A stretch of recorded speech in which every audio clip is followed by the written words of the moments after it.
زدني علما. معزز حاضرین مسجد، بزرگوں، نوجوان دوستوں، عزیز بچوں اور پردہ نشین ماں اور بہنوں،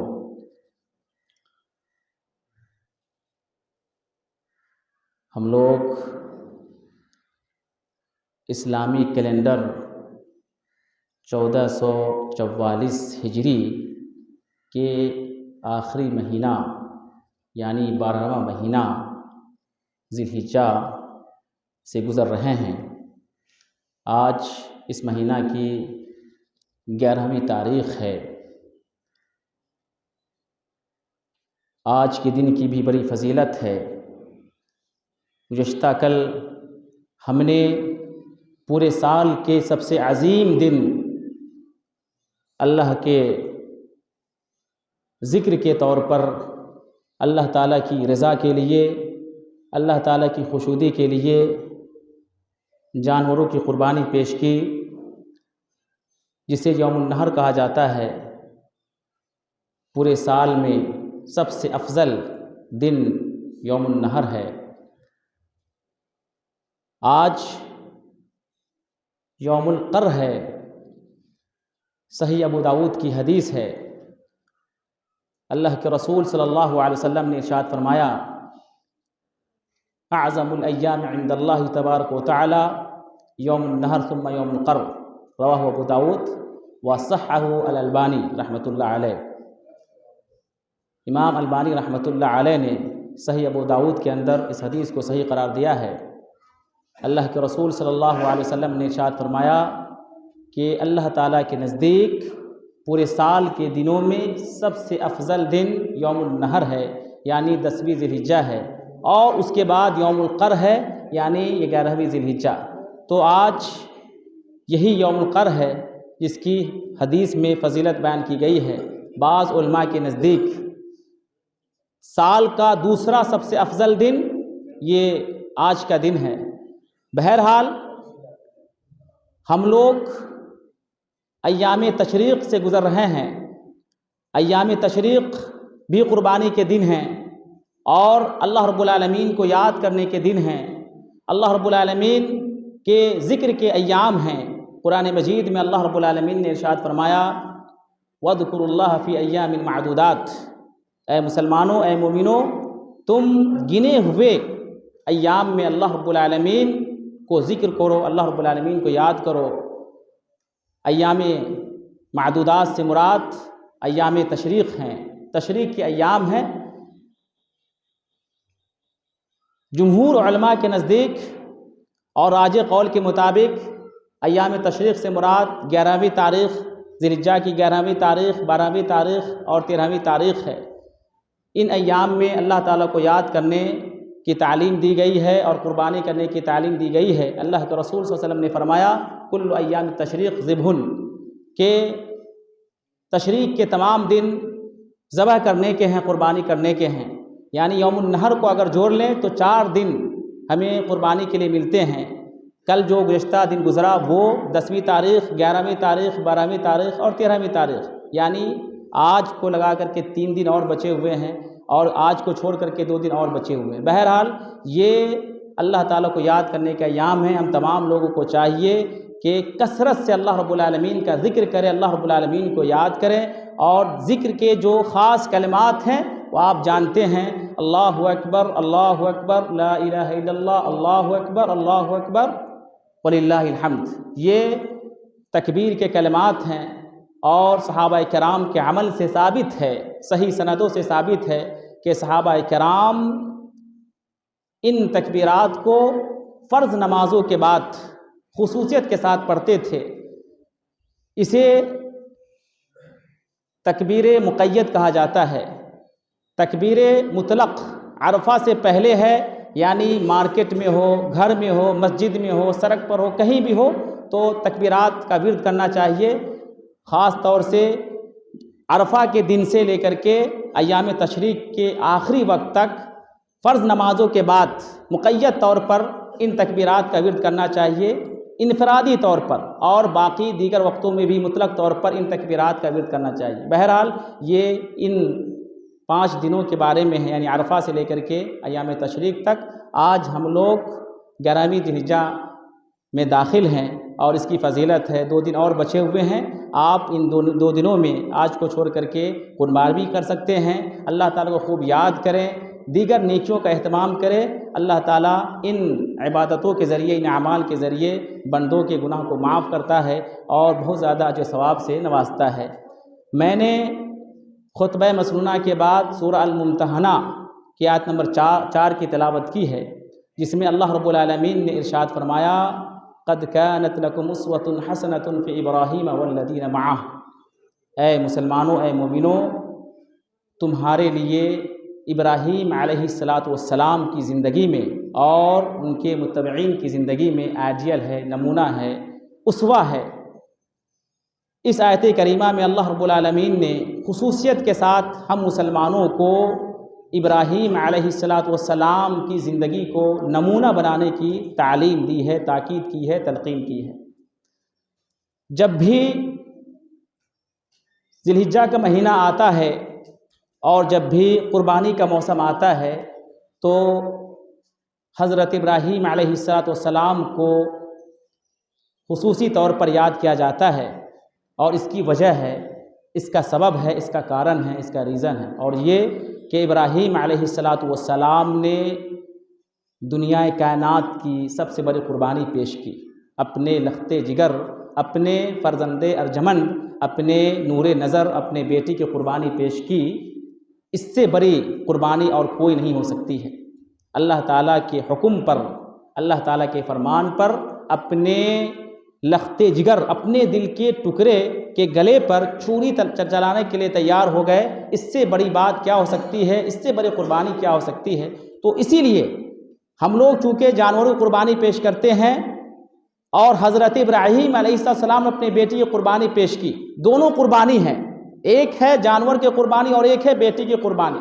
قربانی دونوں ہے، لیکن دونوں کے مرتبہ میں، دونوں کے درجہ میں بڑا فرق ہے، اور دونوں کا موازنہ نہیں کیا جا سکتا ہے۔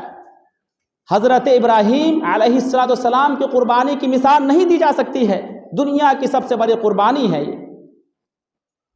دونوں کا مقصد ایک ہے، اللہ تعالیٰ کی رضا، اللہ تعالیٰ کی خوشنودی۔ ابراہیم علیہ السلام کا مقصد اللہ کی رضا حاصل کرنا تھا، اللہ تعالیٰ کو خوش کرنا تھا، اللہ تعالیٰ کا محبوب بننا تھا، اللہ تعالیٰ کا مقرب بننا تھا، اللہ تعالیٰ کی قربت حاصل کر کے، اللہ تعالیٰ کی محبت حاصل کر کے دنیا اور آخرت میں کامیابی حاصل کرنا تھا۔ اور ہم نے کل جو قربانی کی ہے، آج جو ہم میں سے بعض نے قربانی کی ہے، کل کریں گے، پرسوں کریں گے، ان تمام قربانیوں کا مقصد اللہ تعالیٰ کی رضا ہے، اللہ تعالیٰ کی خوشنودی ہے۔ اللہ تعالیٰ ہم سے خوش ہو جائے، اللہ تعالیٰ ہمیں معاف کر دے، اللہ تعالیٰ کی رضا حاصل ہو جائے، یہی ہمارا سب سے بڑا سرمایہ ہے، یہی ہماری سب سے بڑی دولت ہے، یہی ہمارے لیے سعادت ہے، یہی ہمارے لیے خوش نصیبی ہے، اور یہی ہماری حقیقی کامیابی ہے، حقیقی کامرانی ہے۔ اگر کسی مسلمان کو، کسی مومن کو اللہ کی خوشی حاصل ہو جاتی ہے، اللہ کی رضا حاصل ہو جاتی ہے، تو اس سے بڑی کامیابی کچھ بھی نہیں ہے۔ حقیقی کامیابی اسی میں ہے، حقیقی فلاح اور بہبودی اسی میں ہے، حقیقی سعادت اسی میں ہے۔ دولت میں حقیقی کامیابی نہیں ہے، مکان میں اور عالیشان بلڈنگ میں حقیقی کامیابی نہیں ہے، زمین اور جائیداد میں حقیقی کامیابی نہیں ہے، دنیا کے کسی بھی چیز میں یہ کامیابی نہیں ہے، بلکہ اللہ کی رضا حاصل ہو جائے، سارا بیڑا پار ہو جائے گا۔ حضرت ابراہیم علیہ السلام کو اللہ تعالیٰ نے بیٹی قربانی کے ذریعے آزمایا۔ اسی لیے قرآن مجید میں بھی اللہ رب العالمین نے مختلف صورتوں میں گاہے بگاہے، وقتاً فوقتاً اور مختلف اسلوب میں، مختلف پیرائے میں، مختلف انداز میں، نرالے انداز میں اللہ تعالیٰ نے حضرت ابراہیم علیہ السلام کی زندگی کے مختلف پہلوؤں کو بیان کیا ہے۔ لیکن یہاں پر ہمارے لیے غور کا مقام یہ ہے، اور ایک افسوسناک پہلو بھی یہ ہے کہ ہم حضرت ابراہیم علیہ السلام کی زندگی کا جو اہم پہلو یاد کرنا چاہیے تھا، ہمیں ابراہیم علیہ السلام کی زندگی کا جو مین مقصد حاصل کرنا چاہیے تھا، اس سے ہم محروم ہیں، اس سے غافل ہیں۔ ہم صرف قربانی کو جانتے ہیں، قربانی کو یاد رکھتے ہیں، لیکن ابراہیم علیہ السلام کی زندگی کا جو نمایاں پہلو تھا، ان کی زندگی کا جو سب سے بڑا مقصد تھا، سب سے بڑا پیغام تھا، سب سے بڑا مشن تھا، ہم اس کو بھول جاتے ہیں۔ حالانکہ قرآن مجید میں حضرت ابراہیم علیہ السلام کی زندگی کا جو اہم پیغام دیا گیا ہے وہ اس کے علاوہ ہے، قربانی کے علاوہ ہے۔ جو اہل علم ہیں، جو علماء ہیں، جو پڑھے لکھے لوگ ہیں، اسلام کی کتابوں کا مطالعہ کرتے ہیں اور اچھی طرح جانتے ہیں کہ ابراہیم علیہ السلام امام الموحدین ہیں۔ ابراہیم علیہ السلام نے پوری زندگی جس مشن کے پیچھے لگے رہے، ڈٹے رہے، جمے رہے، اور جس کے لیے، جس مقصد کو حاصل کرنے کے لیے اپنے باپ سے لے کر کے، اپنی قوم سے لے کر کے ساری دنیا کی تمام طاقتوں سے لڑے بھڑے، سامنا کیا، تمام چیلنجوں سے مقابلہ کیا، وہ توحید کا مشن تھا، وہ ایک اللہ کی طرف بلانے کا مشن تھا، وہ شرک سے لوگوں کو روکنے کا مشن تھا، تمام اللہ کے بندوں کو ایک اللہ کی عبادت کی طرف بلانے کا مشن تھا۔ اور ان کی زندگی کا یہی خلاصہ ہے، ان کی زندگی کا یہی نچوڑ ہے، ان کی زندگی کا یہی حاصل ہے، اور ان کی زندگی کا یہی ثمرہ اور نتیجہ، یہی رزلٹ ہے۔ ہم اس کو یاد نہیں کرتے، ہم اس کا ذکر نہیں کرتے، ہم اس کی گفتگو نہیں کرتے، ہم اس کی چرچا نہیں کرتے، اور ہم اس میں اپنے لیے سبق اور درس حاصل نہیں کرتے۔ اللہ تعالیٰ نے ہمیں ابراہیم علیہ السلام کی زندگی کو اسوہ بنانے کی تعلیم دی ہے، توحید میں، شرک سے لوگوں کو روکنے میں، شرک سے بچنے میں اور بچانے میں۔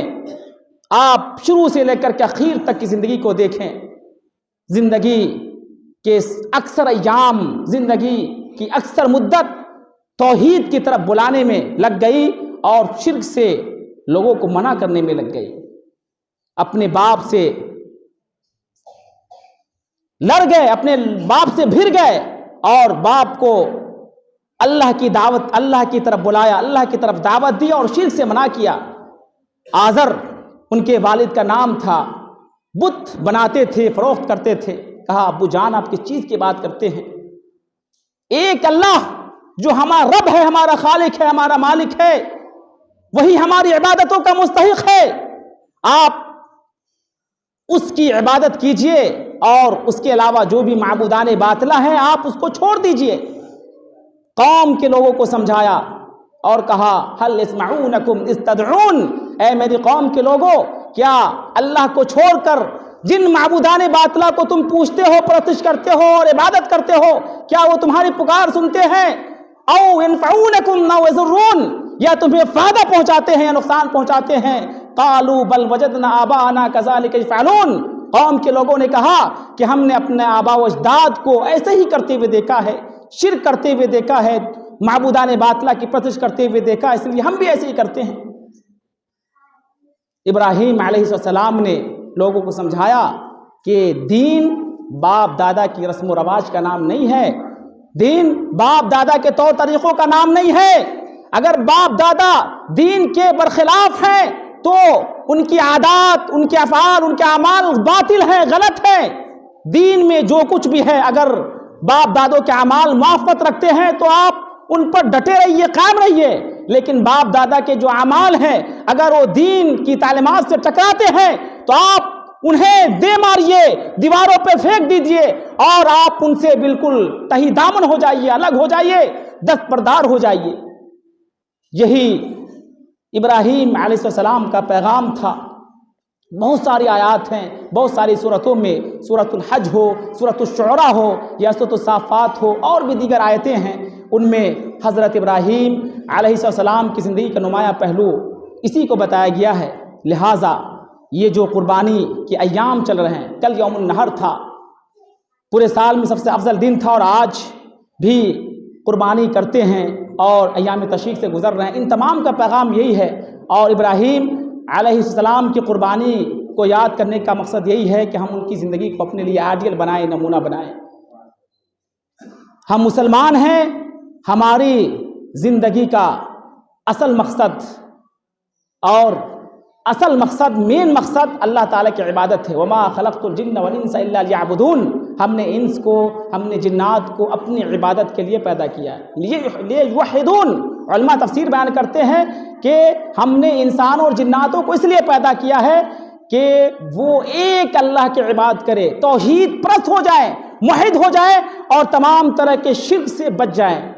میرے دین میلی بھائیوں، بزرگوں، نوجوان دوستوں اور ماں اور بہنوں، میں جو کہنا چاہتا ہوں یہی کہ آپ تمام لوگ مسلمان ہیں، ہم تمام لوگ مسلمان ہیں۔ ہماری زندگی کا مقصد، ہماری زندگی کا مشن، ہماری زندگی کا ٹارگٹ، ہماری منزل، ہمارا سفر اور ہمارا ہدف، ہمارا لکش، ہمارا سب کچھ یہی توحید ہے۔ ہم زندگی میں جو کچھ بھی کریں ایک اللہ کے لیے کریں، اللہ کی رضا کے لیے کریں، اور اس میں کہیں کوئی شرک کا شائبہ نہیں پایا جانا چاہیے۔ یہ شرک اس دھرتی پر، اس کائنات میں سب سے بڑا گناہ ہے، اس سے بڑا گناہ کچھ بھی نہیں ہے، اور اس کائنات میں سب سے بڑی نیکی، سب سے بڑی عبادت توحید ہے، اس سے بڑی نیکی کچھ نہیں ہے۔ لہٰذا آپ توحید کو سمجھیے، توحید کی اہمیت کو سمجھیے، توحید کی حقیقت کو سمجھیے، توحید کے پیغام کو سمجھیے، توحید کے تقاضے کو سمجھیے، اور توحید کی جو ضد ہے، توحید کی جو اپوزٹ ہے، توحید کا جو الٹا ہے شرک، آپ اس کو سمجھیے۔ ایک شخص کے اندر اگر توحید ہے تو شرک نہیں ہو سکتا، ایک شخص کے اندر شرک ہے تو توحید نہیں ہو سکتی۔ جس طریقے سے سنت اور بدعت ہے، سنت کی ضد بدعت ہے، بدعت کی ضد سنت ہے۔ ایک آدمی کے اندر اگر اللہ کے رسول صلی اللہ علیہ وسلم کی سنت پائی جاتی ہے تو اس کے اندر بدعت پائی نہیں جائے گی، اور اگر بدعت ہے تو سنت نہیں ہے۔ دو متضاد چیزیں آپس میں جمع نہیں ہو سکتی ہیں، جو دو اپوزٹ چیزیں آپس میں اکٹھا نہیں ہو سکتی ہے۔ ایمان اور کفر ایک دل میں جمع نہیں ہو سکتے ہیں، شرک اور توحید ایک ساتھ جمع نہیں ہو سکتے ہیں، سنت اور بدعت ایک ساتھ جمع نہیں ہو سکتے ہیں۔ اس لیے فیصلہ آپ کو کرنا ہے، سارا معاملہ آپ کے اختیار میں ہے۔ آپ کو شرک کو اپنانا ہے یا توحید کو اپنانا ہے، یہ آپ اچھی طرح جانتے ہیں۔ آپ کو سنت کے مطابق زندگی گزارنی ہے یا بدعت کے مطابق زندگی گزارنی ہے، فیصلہ آپ کو کرنا ہے۔ آپ کو ایمان اپنانا ہے یا کفر اپنانا ہے، فیصلہ آپ کو کرنا ہے۔ سارے طریقے بتا دیے گئے ہیں، اللہ تعالیٰ نے ہدایت کا راستہ بتا دیا ہے، گمراہی کا راستہ بتا دیا ہے، جہنم کا راستہ بتا دیا ہے، جنت کا راستہ بتا دیا ہے۔ فیصلہ ہمارے اوپر چھوڑ دیا ہے، اختیار ہمیں دے دیا ہے۔ ہمیں چوز کرنا ہے، ہمیں سلیکٹ کرنا ہے، ہمیں چننا ہے، ہمیں سیدھا راستہ پہ چلنا ہے یا پھر شیطان کی پگڈنڈیوں پہ چلنا ہے۔ اللہ کے رسول صلی اللہ علیہ وسلم نے ہمیں مثال دے کر کے ہمیں پریکٹیکلی انداز میں عملی طور پر بتا دیا۔ اللہ کے رسول صلی اللہ علیہ وسلم نے اپنے سامنے کئی لکیریں کھینچی، دائیں بھی بائیں بھی، ادھر بھی ادھر بھی، اور سامنے سے ایک سیدھی لکیر کھینچی اور کہا ھذا الصراط المستقیم، ھذا سبیل اللہ، یہی صراط مستقیم ہے، یہی سیدھا راستہ ہے، یہی اللہ کا راستہ ہے، یہی جنت کو پہنچاتا ہے، تم اسی راستے پہ چلو۔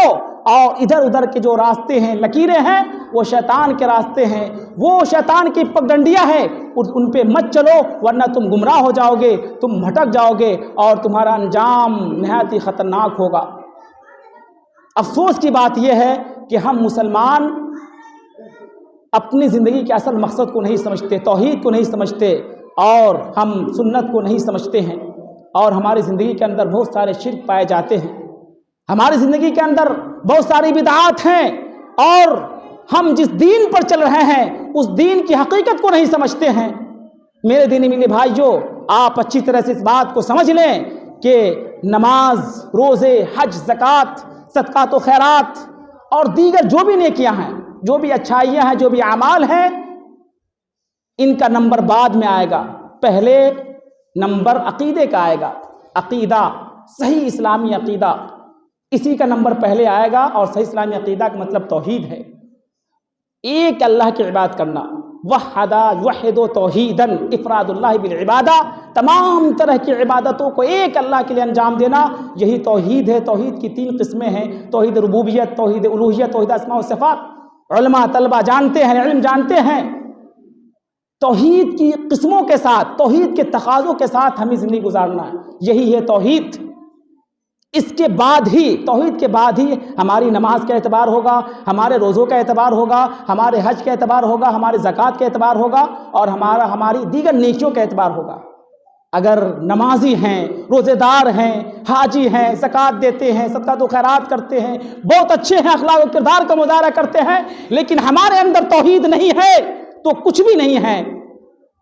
اور اگر ہم توحید پرست ہیں اور دیگر اعمال میں کوتاہیاں ہو جاتی ہیں انسان ہونے کے ناطے، اس کا یہ مطلب نہیں کہ ہم توحید پرست ہیں، ہم موحد ہیں اور ہم دعویٰ کریں توحید کا، لیکن اعمال میں کوتاہ ہو، غافل ہو، تو پھر یہ بھی صحیح نہیں ہے۔ لیکن انسان ہونے کے ناطے شیطان کے بہکاوے میں، نفسانی خواہشات کے چکر میں اگر ہم اعمال میں کوتاہیاں کرتے ہیں، لیکن ہمارا عقیدہ مضبوط ہے، اعتقاد مضبوط ہے، اور ایک رب کو مانتے ہیں کہ رب کی بات کرتے ہیں اور اللہ کے ساتھ کسی بھی چیز کو شریک نہیں ٹھہراتے ہیں، تو ہمارا معاملہ اطمینان بخش ہے، ہماری نجات ہو سکتی ہے، ہماری معافی ہو سکتی ہے۔ لیکن ہمارے پاس پوری زندگی نمازیں ہو، روزے ہو، حج ہو، زکوٰۃ ہو، لیکن ہم نے اللہ کو چھوڑ کر کسی اور کی عبادت کی ہے، یا ہم نے اپنے رب کو صحیح رب نہیں مانا ہے، معبود برحق نہیں مانا ہے، تو ہماری نمازوں کا کوئی فائدہ نہیں ہوگا، ہمارے روزوں کا کوئی فائدہ نہیں ہوگا، ہمارے حج اور زکوٰۃ کا کوئی فائدہ نہیں ہوگا۔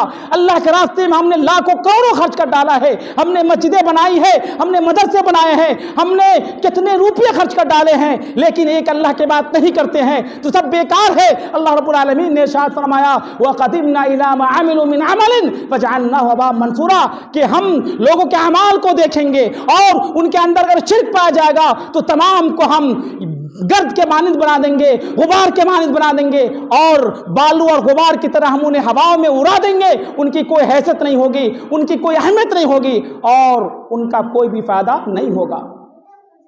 اسی لیے ہم تمام لوگ توحید کو سمجھے۔ توحید کیا ہے؟ آج بھی اگر صحیح معنوں میں بہت سارے لوگوں سے پوچھا جائے تو نہیں جانتے، اور یہ توحید ایسا نہیں ہے کہ ہمارے اندر صحیح طور پر پائی جاتی ہے۔ ہم مسلمان ہیں، شرک پائے جاتے ہیں، بہت سارے شرک ہیں میرے بھائیوں، ہمارے اندر شرک کی بہت ساری قسمیں ہیں، شرک اور شکلیں ہیں، صورتیں ہیں، بہت ساری نوعیتیں پائی جاتی ہے۔ ہم اللہ کو نفع نقصان کا مالک نہیں سمجھتے۔ بہت سارے لوگ کے گلے میں تعویذ ہے، ہاتھوں میں دھاگا ہے، یہ کڑا چھلا اور کیا کیا نام ہے، تمام لوگ کے اندر پائی جاتی ہے تمام چیزیں۔ یہ سب کیا شرک ہے، اور مزاروں پہ، خانقاہوں پہ جاتے ہیں، اور اللہ اس کے رسول کی بات کو چھوڑ کر کسی اور شخص کی بات کو ماننا بھی شرک ہے۔ اللہ کی بات پر، اللہ کے رسول کی بات پر کسی بھی شخص، کسی بھی امام، کسی بھی عالم اور کسی بھی انسان کی بات کو، قول کو مقدم کرنا، راجح قرار دینا، یہ بھی شرک کی ایک قسم ہے میرے بھائیوں۔ اس لیے ہمارا دین اسلام کتاب اللہ کا نام ہے، سنت رسول کا نام ہے۔ ہماری زندگی قرآن کے مطابق چلے گی، ہماری زندگی حدیث کے مطابق چلے گی، بس یہی ہمارا دین ہے، یہی ہماری شریعت ہے، یہی ہمارا اسلام ہے، اور یہی اللہ کا پیغام ہے، اور یہی قرآن کی تعلیم ہے، یہ حدیث کی تعلیم ہے، یہی ہمارے رسول صلی اللہ علیہ وسلم کی تعلیم ہے۔ ابراہیم علیہ السلام پوری زندگی اسی چیز کی دعوت دیتے رہے جو میں نے بتایا ہے۔ انہوں نے نماز کی دعوت نہیں دی، انہوں نے روزے کی دعوت نہیں دی، اور حج کی دعوت نہیں دی، انہوں نے مکمل طور پر توحید کی دعوت دی۔ پہلے چونکہ لوگ شرک میں مبتلا تھے، لوگ شرک کو چھوڑیں گے تب جا کے نماز کا فائدہ ہوگا، اور روزوں کا فائدہ ہوگا، دیگر عبادات کا فائدہ ہوگا۔ پوری زندگی برات کا اظہار کیا، یا قوم انی بریء مما تشرکون، اے میری قوم کے لوگوں، تم جس چیز کو اللہ کے لیے شریک ٹھہراتے ہو، اللہ کی ذات میں شریک ٹھہراتے ہو، میں اس سے بری ہوں، تم سے بری ہوں۔ انی وجہت وجہ للذی فطر السماوات والارض حنیفا وما انا من المشرکین۔ ابراہیم علیہ السلام نے واضح طور پر اعلان کر دیا کہ میرا سفر، میری منزل اور میرا رخ اللہ کی طرف ہے، میں نے یکسو ہو کر کے اپنے آپ کو اللہ کے حوالے کر دیا ہے، مجھے کسی چیز کی پرواہ نہیں ہے، مجھے کسی چیز کا ڈر نہیں ہے، کسی چیز کا خوف نہیں ہے۔ ہم نے اپنی زندگی کو اللہ کی رضا کے لیے، اللہ کی توحید کے لیے وقف کر دیا ہے۔ میں مشرک نہیں ہو سکتا، میں مشرکوں میں سے نہیں ہو سکتا۔ ابراہیم علیہ السلام تنہا توحید کی طرف دعوت دیتے رہے، شرک سے لوگوں کو روکتے رہے، منع کرتے رہے۔ اس لیے قرآن مجید نے صرف ایک فرد واحد کو، ایک شخص کو پوری امت قرار دیا ہے۔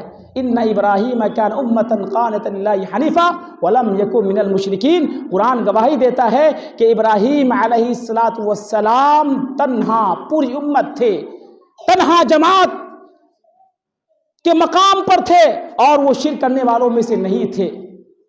آج کے زمانے میں اگر کوئی شخص توحید پر قائم ہے اور پورا محلہ، پورا سماج، پورا گاؤں شرک پر ہے، تو وہ ایک فرد جو توحید پر قائم ہے، کتاب اللہ کے مطابق زندگی گزار رہا ہے، سنت رسول کے مطابق زندگی گزار رہا ہے، وہ جماعت ہے اور اسے گھبرانا نہیں چاہیے۔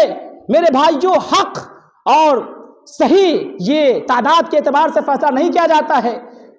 زیادہ تعداد جس چیز پر لوگوں کی ہے اس کا یہ مطلب نہیں ہے کہ وہ تعداد یا تمام لوگ صحیح ہیں۔ اگر کثرت حق کی دلیل ہوتی اور صحیح ہونے کی دلیل ہوتی تو حضرت ابراہیم کو اللہ تعالیٰ پوری امت قرار نہیں دیتے، پوری امت کہا ہے۔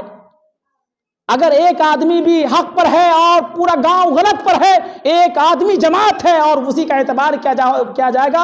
ید اللہ علی الجماع، اللہ تعالیٰ کی مدد جماعت کو حاصل ہوتی ہے، اللہ تعالیٰ کی نصرت جماعت کو حاصل ہوتی ہے، اور یہ جماعت ایک آدمی ہے جو حق پر قائم ہے۔ لہٰذا آپ تمام لوگ توحید پرست بنیے اور ایک اللہ کے بات کی طرف لگ جائیے، اور جو بھی ہمارے اندر شرک پایا جاتا ہے تمام سے توبہ کیجیے۔ اور شرک کے بعد بدعت ہے جو ہمارے ایمان کے لیے خطرناک ہے اور ہمارے اعمال کو ضائع کر دیتی ہے، لہذا بدعت کو بھی سمجھیے۔ جو بھی اسلام کے خلاف ہے اور سنت کے خلاف ہے، جس کا ثبوت، جس کا پروف اور جس کا وجود احادیث میں نہیں ہے، تو وہی بدعت ہے۔ اللہ کے رسول صلی اللہ علیہ وسلم کے عمل سے، فعل سے، قول سے، صحابہ کے عمل سے اور صحابہ کے فعل سے اگر کس چیز کا ثبوت نہیں ملتا، وہی بدعت ہے۔ انسان اسلام کے نام پر، دین کے نام پر، اللہ تعالیٰ کی قربت حاصل کرنے کے لیے دین سمجھتے ہوئے کسی چیز کو انجام دیتا ہے، کرتا ہے، اور اس کا ثبوت اللہ کے رسول کی زندگی میں نہیں ہے، صحابہ کی زندگی میں نہیں ہے اور صحیح حدیث میں نہیں ہے، تو وہی بدعت ہے، اور یہ بدعت گمراہی ہے، اور گمراہی جہنم کی طرف لے جانے والی ہے۔ لہٰذا پہلے توحید کو سمجھیے اور اس کی ضد شرک کو سمجھیے، اور اس کے بعد سنت کو سمجھیے اور اس کی ضد بدعت کو سمجھیے۔ سب سے اہم چیز شرک ہے جو ہمارے لیے نہایت ہی خطرناک ہے اور انسان کی زندگی کو برباد کر دیتا ہے۔ اللہ تعالیٰ فرماتا ہے اِنَّهُ مَن يُشْرِكْ بِاللَّهِ فَقَدْ حَرَّمَ اللَّهُ عَلَيْهِ الْجَنَّةَ وَمَأْوَاهُ النَّارُ وَمَا لِلظَّالِمِينَ مِنْ أَنصَارٍ، کہ جو کوئی بھی اللہ کے ساتھ شرک کرتا ہے اس کا جہنم، اس کا ٹھکانہ جہنم ہے۔ اللہ تعالیٰ اس کے اوپر جنت کو حرام کر دیتا ہے اور اس کے اللہ تعالیٰ اس کی مدد نہیں کر سکتا ہے، اس کے لیے کوئی مددگار نہیں ہوگا، وہ اپنا کوئی حمایتی نہیں پائے گا اور اپنا کوئی سپورٹر نہیں پائے گا، اور اس کا نہایت ہی خطرناک انجام ہوگا۔ ان الشرک لظلم عظیم، اللہ تعالیٰ نے کہا کہ شرک سے بڑا ظلم کوئی بھی نہیں ہو سکتا ہے۔ اللہ کے رسول صلی اللہ علیہ وسلم سے حضرت عبداللہ بن مسعود رضی اللہ تعالیٰ عنہ نے پوچھا، سألت رسول اللہ صلی اللہ علیہ وسلم ای ذنب اعظم، اے اللہ کے رسول صلی اللہ علیہ وسلم سب سے بڑا گناہ کون سا ہے؟ تو اللہ کے رسول صلی اللہ علیہ وسلم نے فرمایا ان تجعل للہ ندا وہو خلق، بخاری کی روایت ہے کہ تم اللہ تعالیٰ کے ساتھ کسی کو شریک ٹھہراؤ، ساجد ٹھہراؤ اس حال میں کہ اللہ تعالیٰ نے تمہیں پیدا کیا ہے۔ یہ سب سے بڑا ظلم ہے، یہ سب سے بڑا گناہ ہے اور یہ سب سے بڑا جرم ہے۔ لہٰذا ہم مسلمان ہیں، ہم اسلام کو مانتے ہیں، ہمارا دین دو چیزوں پر مشتمل ہے، قرآن پر اور حدیث پر۔ ہمارا دین دو چیزوں پر مشتمل ہے بس، اور کچھ بھی نہیں ہے۔ اسلام کا جو مصدر ہے، ماخذ ہے، وہ قرآن اور حدیث، جسے کتاب اللہ کہا جاتا ہے، اللہ کی کتاب اور سنت رسول، اور رسول صلی اللہ علیہ وسلم کی سنت۔ قرآن تو واضح ہے، قرآن ہمارے سامنے ہے، یہ واضح کلیئر ہے۔ احادیث کی جہاں تک بات ہے تو اللہ کے رسول کی جو سنتیں ہیں وہ احادیث کی کتابوں میں موجود ہے۔ قرآن کے بعد سب سے صحیح ترین کتاب پوری امت کا اتفاق ہے وہ بخاری شریف ہے، اس کے بعد مسلم شریف، تمام طرح کی حدیثیں صحیح ہیں، اور اس کے بعد دیگر جو کتب ستہ ہے، ابو داؤد ہے، نسائی ہے، ترمذی ہے، ابن ماجہ ہے، اور دیگر بھی کتاب مسانید ہے، اور دیگر جو تصنیفات ہیں اور جو بھی کتابیں محدثین کی ہیں ان تمام میں حدیث کا ذخیرہ موجود ہے۔ بس حدیث ہونی چاہیے، اور حدیث کیا ہے؟ جو اللہ کے رسول صلی اللہ علیہ وسلم کی طرف منسوب ہو، قول، فعل، تقریر، صفت، صحیح روایتوں کے ساتھ، صحیح سندوں کے ساتھ اسے حدیث کہا جاتا ہے۔ میرے بھائیوں اور میرے برادران اسلام، آپ تمام اس چیز کو اچھی طرح سے سمجھ لیں۔ بہت سارے لوگ حدیث کے نام پہ گمراہ ہو جاتے ہیں، بھٹک جاتے ہیں کہ یہ حدیث میں ہے۔ ہر حدیث نہیں ہو سکتی ہے۔ جو صحیح سند کے ساتھ اللہ کے رسول تک بات پہنچی ہو اور اللہ کے رسول سے جو بات صحیح روایتوں سے منقول ہو وہی حدیث ہے، ورنہ بس اس کو اصطلاح کے طور پر کتابوں میں حدیث تو کہہ سکتے ہیں، ورنہ بہت ساری حدیثیں ضعیف ہیں، بہت ساری حدیثیں من گھڑت ہیں، موضوعات ہیں، اور بہت ساری ایسی حدیثیں ہیں جن کا اعتبار نہیں کیا جاتا ہے اور جن سے حجت نہیں پکڑی جا سکتی، جن سے استدلال نہیں کیا جا سکتا۔ اسی لیے یہاں علماء بیٹھے ہیں اور بہت سارے لوگ اہل علم ہیں، وہ اچھی طرح جانتے ہیں اور وہ جانتے ہوں گے کہ ہر حدیث صحیح نہیں ہو سکتی ہے، لہٰذا جو صحیح حدیث ہے اسی کے مطابق زندگی گزارے، اور یہی سنت رسول ہے، یہی حدیث رسول ہے۔ اور آپ جانتے ہیں کہ حدیث قرآن کو بھی کہا جاتا ہے فَبِأَيِّ حَدِيثٍ بَعْدَهُ يُؤْمِنُونَ۔ اللہ تعالیٰ نے لفظ حدیث کو اور کلمہ حدیث کو قرآن مجید میں بہت سارے مقامات پر بیان کیا ہے، لہٰذا حدیث سے مراد یہ قرآن بھی ہے اور حدیث بھی ہے۔ اگر صحیح حدیث اللہ کے رسول سے ثابت ہے وہ ہمارے لیے حدیث ہے اور اس پہ ہمیں عمل کرنا ہے۔ یہی کتاب اللہ اور یہی سنت رسول ہماری زندگی کا مصدر ہے، ہماری زندگی کا سرمایہ ہے، اور یہی ہماری دولت ہے، اور یہی ہماری کامیابی کا ذریعہ ہے۔ باقی ہمیں کہیں نہیں جانا ہے، یہی سیدھا راستہ ہے۔